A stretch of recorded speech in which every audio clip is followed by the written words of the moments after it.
Okay, for this layout, we're going to go to, oh, let me spotlight my screen. There we go. This is the layout we're going to do.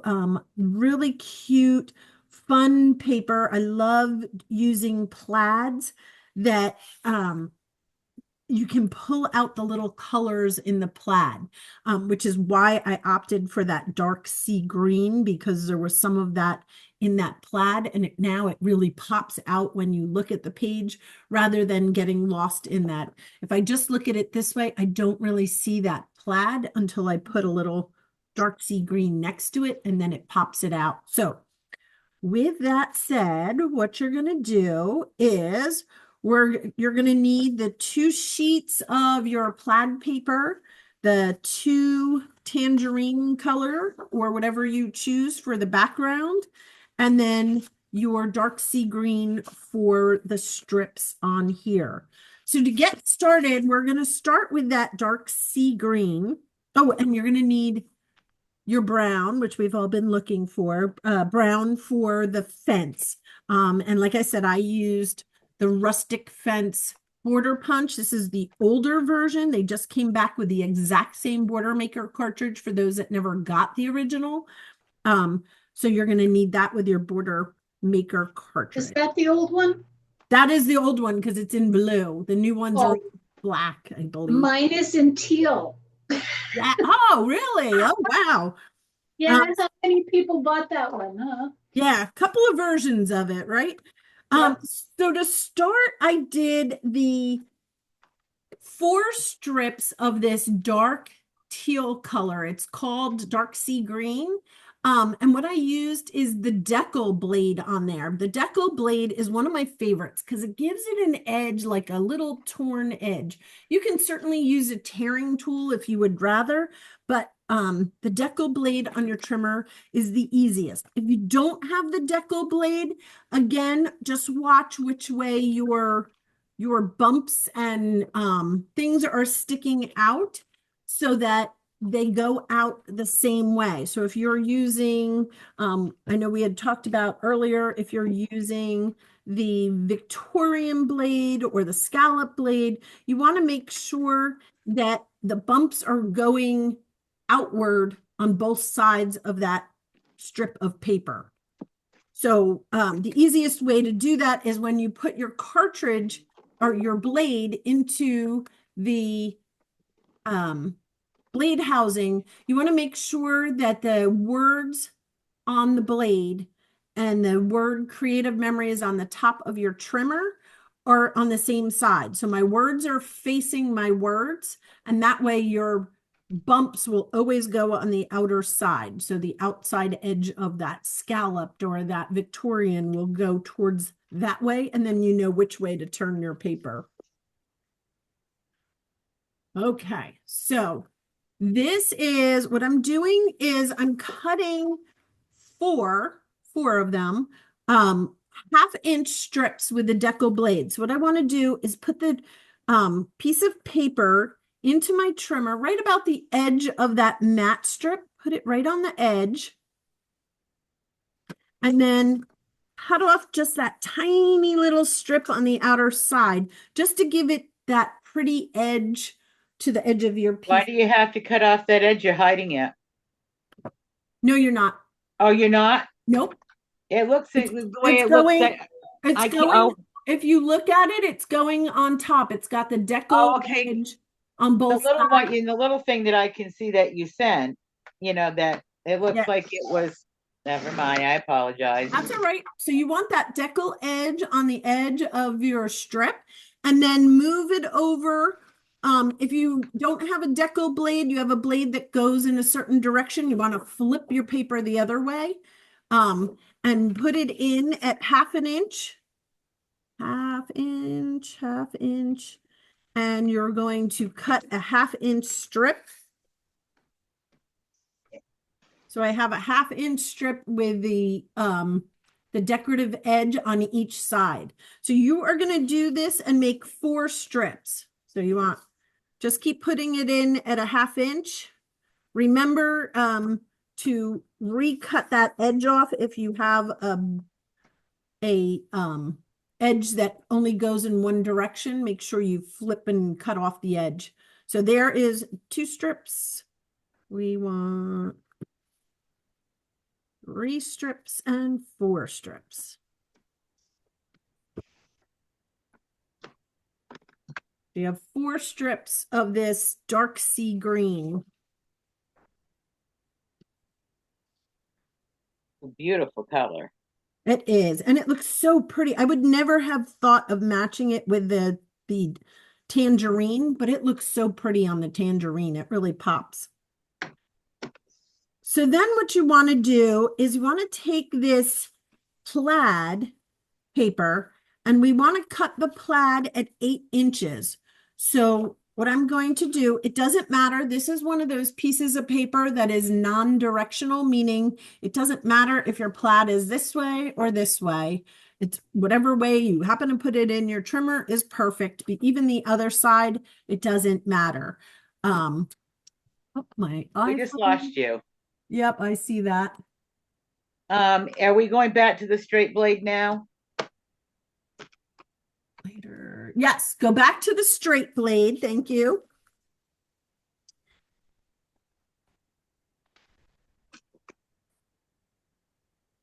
Straight is your blue one.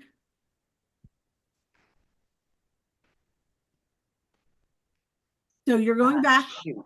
Like I said, you're going to cut your plaid at 8 inches. So you're going to pull out that arm of your trimmer, put your paper in at 8 inches.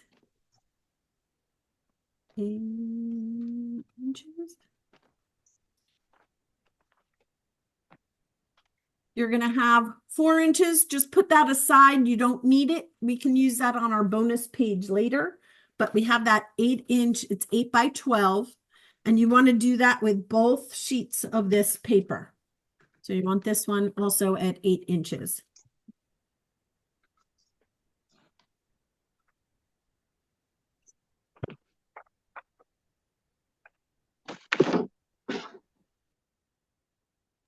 Okay. So now we have our 4 strips of blue. We have 2 plaid at 8 by 12. And now the only other thing we need is, if you haven't cut it yet, is your border maker. You're going to use and cut 2 fences. So you can use the original border cartridge, I should say, which was a fence of a much wider, fatter fence look, or you can use the rustic fence border cartridge. So I put the cartridge into the holder. I put my paper into the paper holder, magnet it in place, put the paper guide behind, it snaps back into the bottom. And then these little legs go into the grooves on the bottom of my paper holder.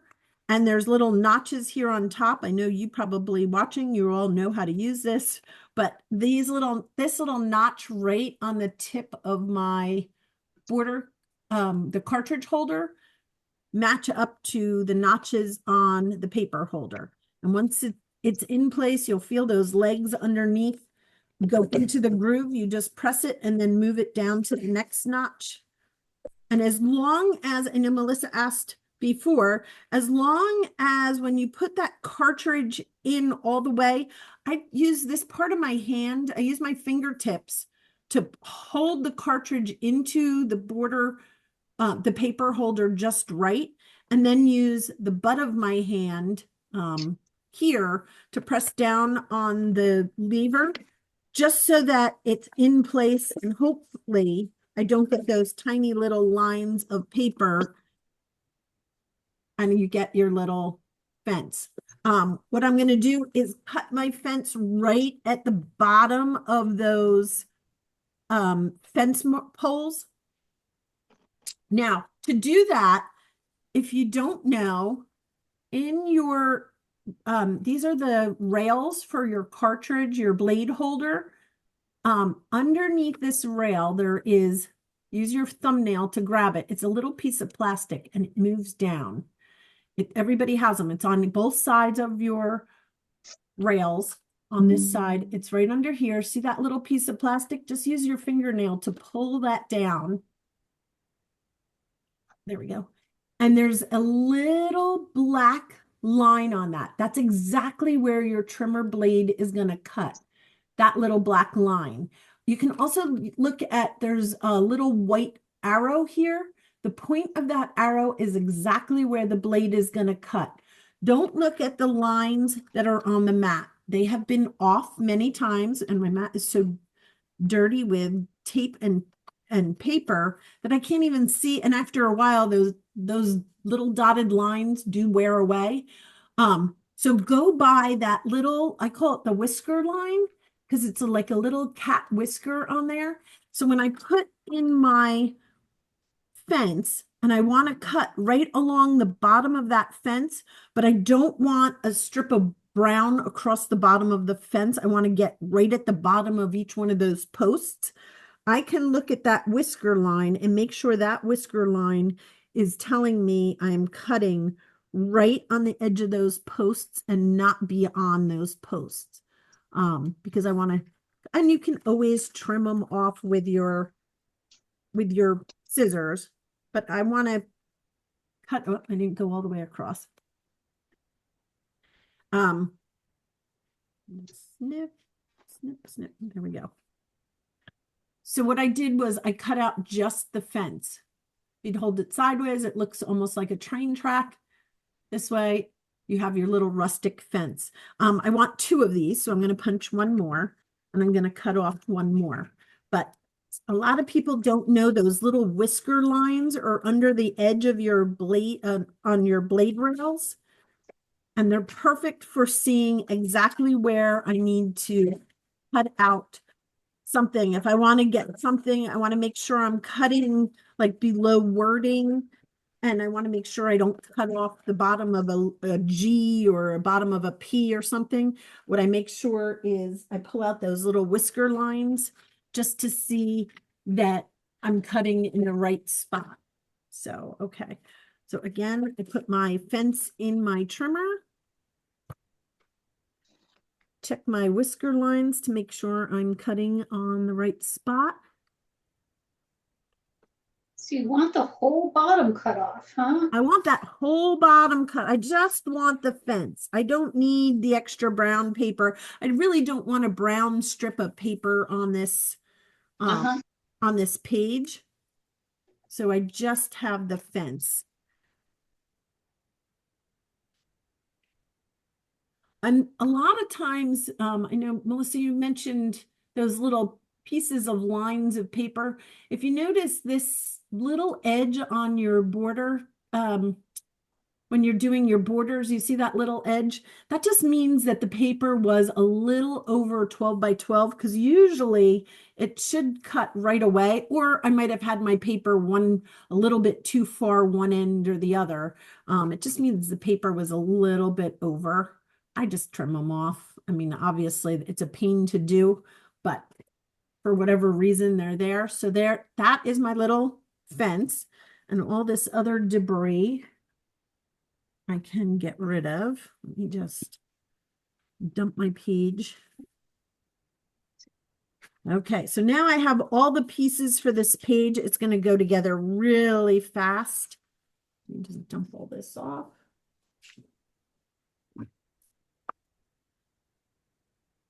Okay, so I put my background paper.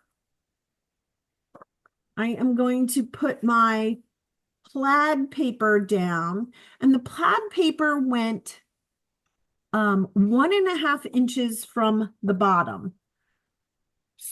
So what I'm doing is I'm going to put tape on the back.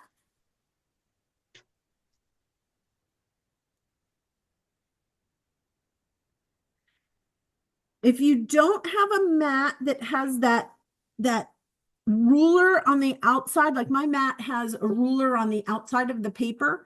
If you don't have that, take your ruler and just mark your paper. Whoops.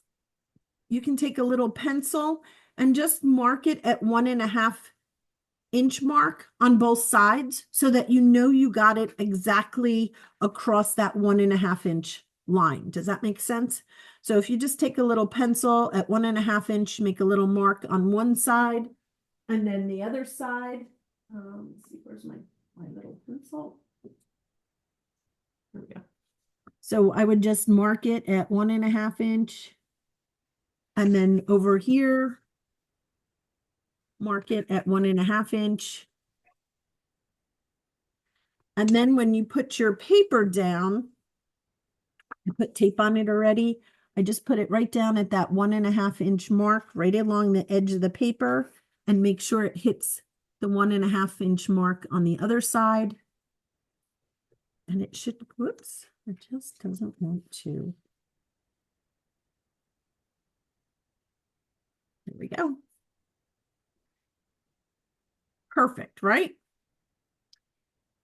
Now what I did was I took my two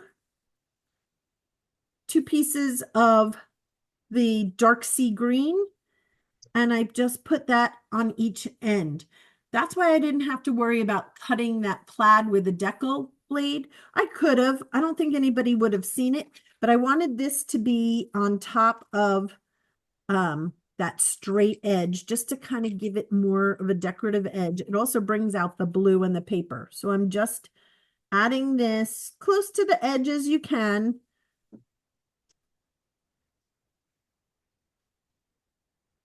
And I'm just taping it down right on the edge of that plaid paper.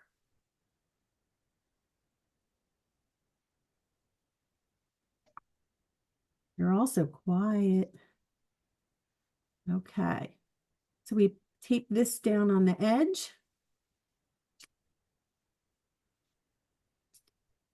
On each side.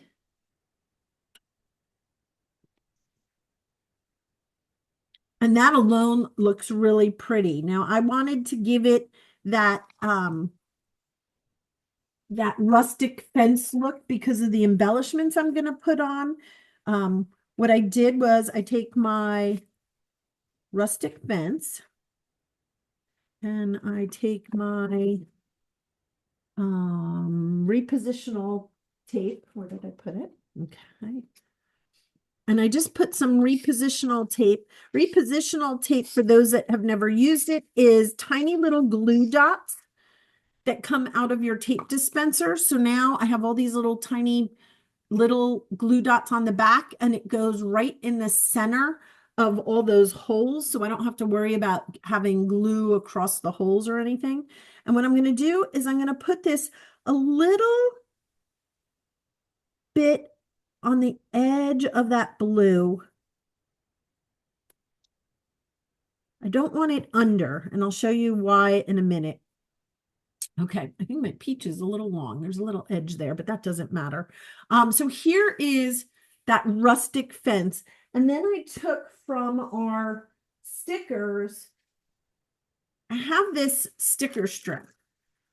This is adorable, and it would look great all the way across, but I didn't want it to go all the way across. And the reason for that is you don't always see a fence with all these pumpkins and gourds and all this vegetables. You never see them all the way across the fence.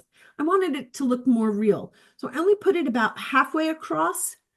So what I did was I just cut, whoops, I cut part of my stickers off about halfway. And you can do it at the 6-inch mark. You can do it at the 4-inch mark. So what I did was I took that sticker strip, and a lot of times I only have one sticker strip left because I used it somewhere else. You can certainly, it's a great way to make the stickers now go across a 2-spread page by using one strip. So what I did was I found a good spot where one of the vegetables was perfectly rounded, like this pumpkin here.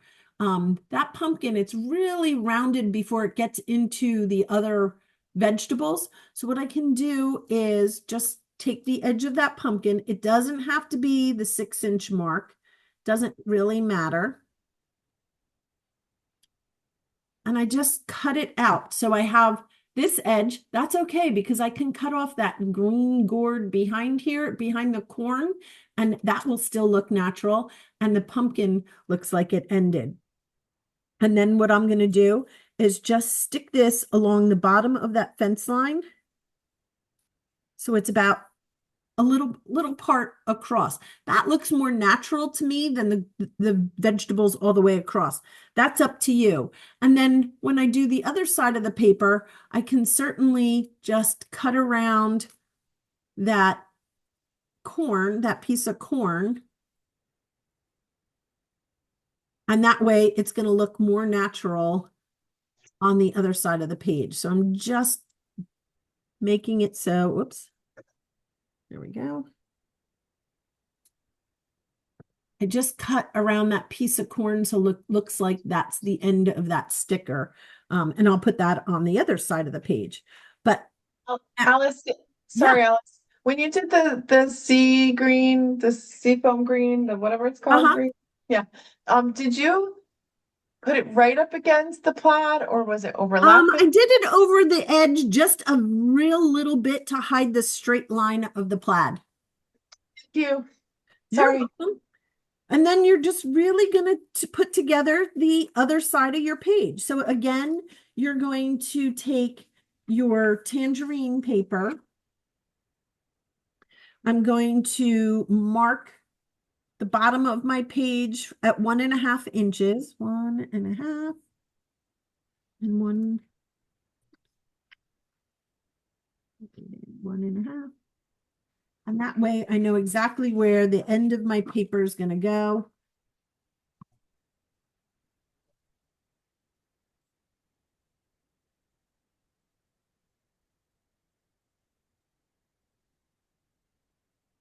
And I'm just putting this down from one marking to the other. Make sure the paper lines up with the edge of the page. Whoops, I'm a little over on one.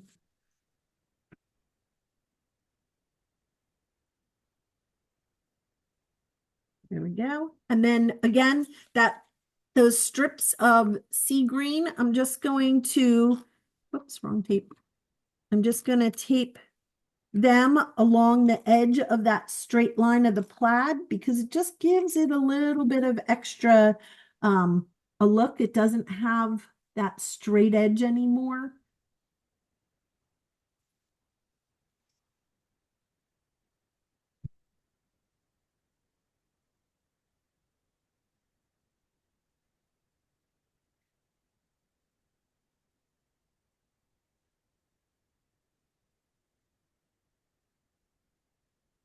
This goes on the edge of your paper.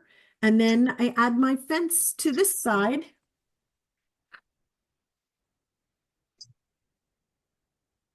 And again, I use the repositional tape with the fence.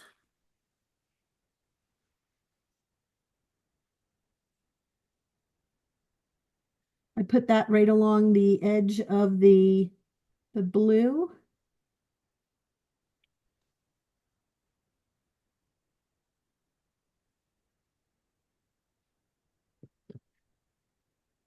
And repositional is great because you can lift it up and re-put it down. There we go. So the edge of my fence is there. And then I take the strip of the rest of those vegetables and put it along the bottom of that fence. So you've only used one of the vegetable Yeah. strips. Yeah, I just didn't like it all the way across. To me, it just looked unnatural.